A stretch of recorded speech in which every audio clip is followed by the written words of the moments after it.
வணக்கம். சற்றுமுன் கிடைக்கப்பெற்ற மிக மிக முக்கியமான செய்தி ஒன்று வெளியாகியுள்ளது. திராவிட முன்னேற்றக் கழகத்தின் தலைவர் ஸ்டாலின் அவர்கள் கூண்டோடு நிர்வாகிகளை ராஜினாமா செய்ய சொல்லியிருக்கிறார். என்ன காரணம் என்பதை பற்றி இந்த வீடியோவில் முழுமையாக நாம் பார்க்க போகிறோம்.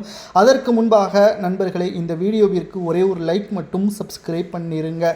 கடந்த 5 ஆண்டுகளாக திமுகவின் ஆட்சி என்பது மக்களுக்கு எந்த ஒரு நன்மையும் பயக்கவில்லை. அதே சமயம் பிரச்சாரத்திற்கு திமுகவின் நிர்வாகிகள் செல்லும் பொழுது எந்த ஒரு கூட்டங்களும் வரவில்லை. ஒரு நபருக்கு 300 ரூபாய் முதல் 600 ரூபாய் வரை கூட்டத்தை சேர்ப்பதற்கு வழங்கப்பட்டாலும் கூட பணத்தை பெற்றுக்கொண்டு மேடையில் பேசும் பொழுது பாதியிலேயே சென்று விடுவதான குற்றச்சாட்டுகளும் தலைமை வைத்துள்ளது.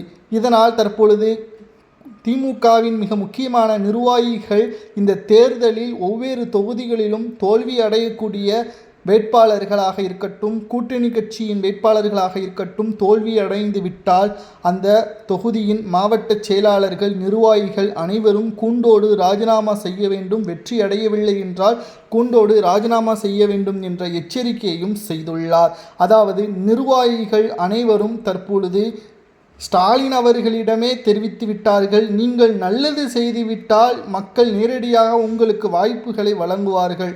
செய்தது எல்லாமே ஊழல். அதிலும் குறிப்பாக தொகுதிகளில் பல தொகுதிகள் கூட்டணி கட்சிகள் இருக்கக்கூடிய வேட்பாளர்கள் அந்த கட்சியின் தொண்டர்களுக்கே தற்பொழுது திமுகவின் வேட்பாளருக்கு பிடிக்கவில்லை.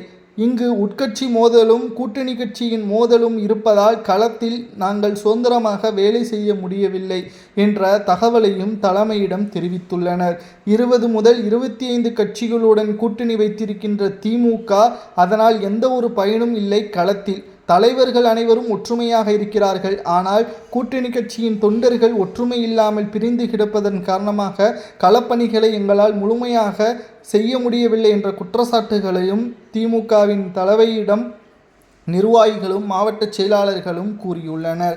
ஆனால் இதை எதையும் ஸ்டாலின் அவர்கள் பெரிதுபடுத்தாமல் வெற்றி மட்டும்தான் எனது காதில் விழ வேண்டும், இல்லை என்றால் கூண்டோடு ராஜினாமா செய்ய வேண்டும் என்று மீண்டும் தெரிவித்துள்ளார். இதனால் அதிர்ச்சியடைந்த திமுகவின் நிர்வாகிகளும் முக்கியமான மாவட்ட செயலாளர்களும் தோல்வியடைந்தால் நிச்சயமாக நாங்கள் வேறு கட்சியில் இணைந்து விடுவோம், நீங்கள் ராஜினாமா நாங்கள் கொடுப்பதற்கு முன்பாகவே என்ற தகவலையும் தெரிவித்துள்ளனர். இதனால் திமுகவில் அதிருப்தி ஏற்பட்டுள்ளது. இந்த முறை திமுக வெற்றியடைவது கடினம்தான் என்றும், ஏனென்றால் புதிய கட்சிகள் உதயமாகிறது. அது மட்டுமல்ல, ஏற்கனவே 3.5% வித்தியாசத்தில் தான் வெற்றியடைந்தது. இந்த முறை பல வாக்குகள் பிரியும். இதனால் திமுக படுதோல்வி அடையும் என்ற குற்றச்சாட்டுகள் முன்வைக்கப்பட்டு வருகிறது.